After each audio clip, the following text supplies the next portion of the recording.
চলতি মৌসুমে দলবদলে চমক দেখাচ্ছে লিভারপুল। এখন পর্যন্ত 5 ফুটবলারকে কিনতে তারা খরচ করেছে 265 মিলিয়ন ইউরো, যা এই মৌসুমে এখন পর্যন্ত সর্বোচ্চ। তবে তারা চাইলে নিয়ম মেনে আরও অর্থ খরচ করতে পারবে। তো চলুন এক নজরে দেখা যাক এবার দলবদলে কাদের বেরিয়েছে অলরেডরা। Number 1, Florian ভার্টজ। লেভারকুজেনের এই খেলোয়াড়কে দলে বেড়াতে লিভারপুলের খরচ হয়েছে প্রায় 100 million euro. Number 2, Jeremy Frimpong. Bayer Leverkusen থেকে এই খেলোয়াড়কে দলে বেড়াতে লিভারপুলের খরচ হয়েছে প্রায় 29.5 million euro. Number 3, Milos Kerkez. Bournemouth থেকে এই খেলোয়াড়কে দলে বেড়াতে লিভারপুলের খরচ হয়েছে প্রায় 40 মিলিয়ন ইউরো। Number 4, জিওর্জি Mamardashvili.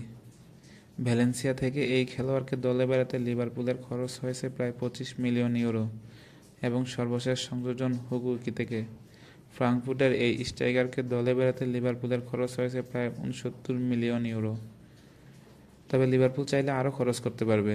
তাদের খরচের এই হিসাব দেখে মনে হচ্ছে তারা যেন প্লেয়ার কেনার মহড়া নিয়ে বসেছে। তো দেখা যাক, আরও কয়েক সপ্তাহ দলবদলের সময় আছে, এর মধ্যে তারা আর কোন কোন প্লেয়ারকে সাইন করাতে পারে।